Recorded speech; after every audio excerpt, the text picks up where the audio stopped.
it just starts with an e-bike and a little bit of curiosity. So when you change the way people move, you can change the way people live.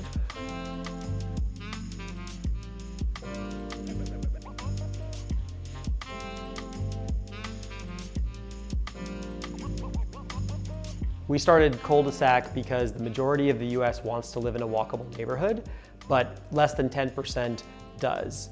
The way of getting around where people are in their car with a painful commute and they don't know their neighbors is actually not how people want to live. And instead people want something where we call it life at your front door.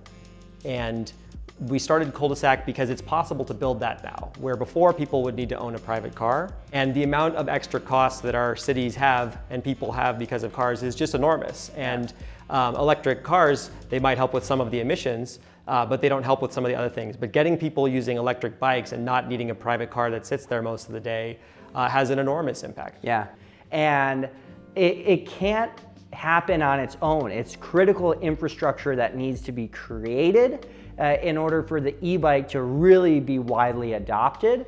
And the Culdesac solution that you've brought forward today is that. And that's what makes me so excited about the collaboration, the partnership, and the inspiration that's going to come from something like this. Because it takes one crazy person, you, to take that jump. And ideally, others are now going to follow, and other people are going to get to experience this is what a better life could look like.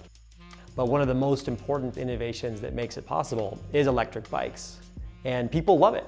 And that's why electric is so important, because electric is the leader in the industry. Sometimes when people think about, oh, I'm gonna live without a car, it feels like this loss or like this sacrifice, but actually it's a huge improvement. It's just a better life. We call Culdesac Someplace Better, where people are replacing something with a painful commute that takes their time, and all of a sudden it's like a leisure activity, but they're also going places. And they realize how far they can get. And the electric part is so important because let's say that you can go 5 times as far. Well, if you think about the radius of that, it's actually 25 times as much space. And all of a sudden you have the whole world that works for it. You know, can you imagine just completely deleting a part of your payment of your bills every month, and you know, you get to be in an environment that's super sick, like just walking around this environment, and like this is such, I'll say it again, you just make it so easy for someone to say like, well, yeah, this is awesome. I'm going to save money on not having a car. You know, those first 200 residents are getting a free e-bike, and this is what you get to call home. That's a pretty sick, you know, offering that you got for people. So I think it's very exciting. You know, there's a common theme, I would say, of the people and the residents here, where these are change makers and these are people that want to pave the way and experience something new.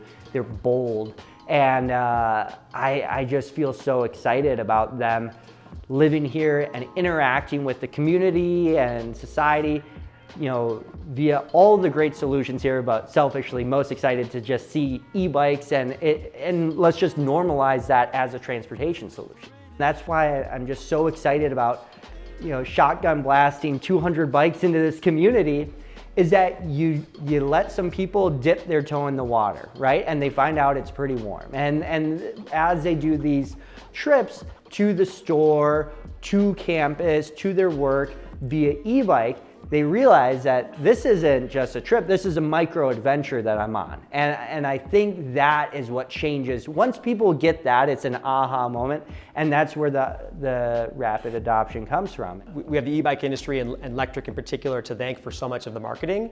When people try that bike the first time, and especially when they hit the throttle, they say, wow, this is something completely different, and it opens their eyes.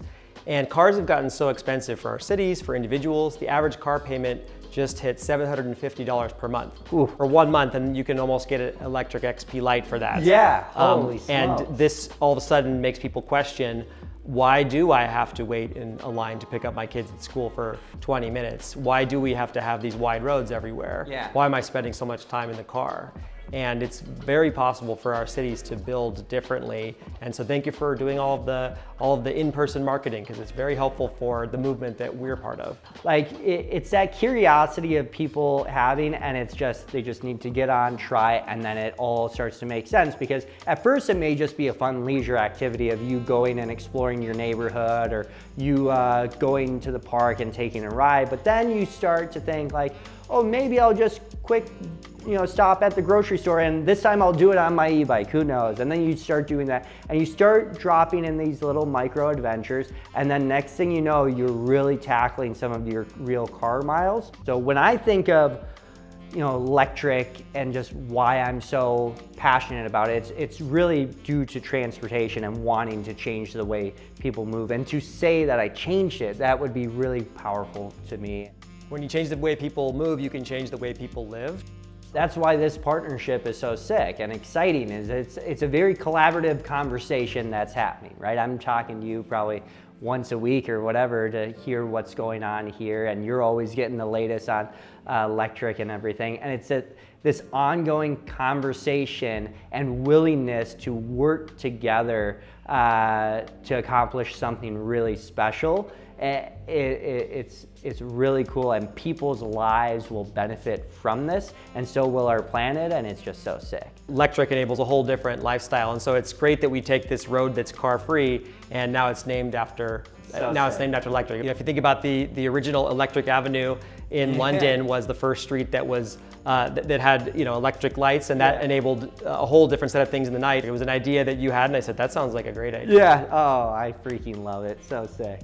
We're here to kind of celebrate that and the kickoff of the partnership, but also I think to celebrate the realization of a really bold mission that you took on, and just we're now here where like there was dirt on this, like where we are right now. There used to just be dirt and whatever, and I think that's what a lot of today is about. So Lectric Avenue, cool, yes. But I think this is a great opportunity to celebrate you and your team's hard work to take on something so inspirational.